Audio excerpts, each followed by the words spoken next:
नमस्कार विद्यार्थी मित्रांनो, स्वागत आहे तुमच्या आपल्या सर्वांचे यूट्यूब चॅनल जॉब पॉईंट गुरुजीमध्ये। बघा मित्रांनो, आजच्या व्हिडिओमध्ये आपण शिक्षक भरती संदर्भात अतिशय महत्त्वाची माहिती बघणार आहोत। तर मित्रांनो, पेसा संदर्भात शाळेतील शिक्षक भरती प्रक्रिया अनेक वर्षापासून रखडलेली आहे, तर त्या संदर्भात न्यूज आलेली आहे। बघा, व्हिडिओला आपण सुरुवात करूया।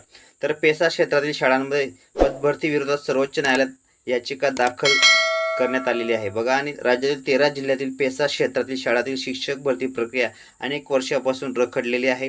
यामुळे राज्यभरात शिक्षकांची हजारो पदे भरली जात असताना पेसा क्षेत्रातील शिक्षक भरती केव्हा मुहूर्त मिळणार आहे अशी विचारणा उमेदवारांकडून होत आहे। 13 जिल्ह्यातील पेसा क्षेत्रातील शाळांमध्ये 4,500 शिक्षकांची पदे रिक्त आहेत।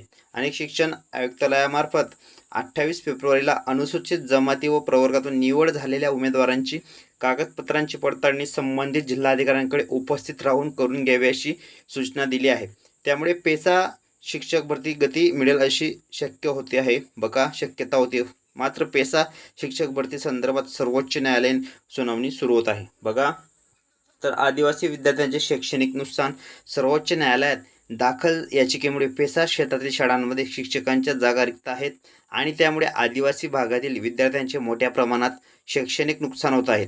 न्यायालयात दाखल याचिकेवर येत्या 7 मे रोजी सुनावणी होणार आहे आणि पेसा क्षेत्रातील शाळात 2014 पासून शिक्षक भरती झालेली नाही, मात्र AST उमेदवारांची निवड झाली आहे। कागदपत्रे पडताळणी होत आहे, मात्र शाळांमध्ये नियुक्ती मिळत नाही, त्यामुळे पत्र AST उमेदवारांनी निराश झाले आहे। बघा, दामू मोडे अध्यक्ष आदिवासी विभाग DA BEd कृती समिती, ठीक आहे, तर त्यांनी इथं विचारणा केलेली आहे शासनाला शिक्षक भरती केव्हा होणार आहे पेसा संदर्भात। बघा, तर मित्रांनो, तुमच्यासाठी मी असेच नवनवीन व्हिडिओनी लेटेस्ट माहिती घेऊन येत असतो, त्यामुळे तुम्ही पटकन आपल्या चॅनलला सबस्क्राईब करा आणि शेजारी घंटीच्या बेलकन आयकॉनला प्रेस करून ऑल नॉटची सिलेक्ट करा, म्हणजे नवीन माहिती आणि नवीन नोटिफिकेशन तुम्हाला लगेच प्राप्त होत असते। ठीक आहे, तर व्हिडिओला भेटूया पुढच्या व्हिडिओमध्ये। जय हिंद, जय महाराष्ट्र।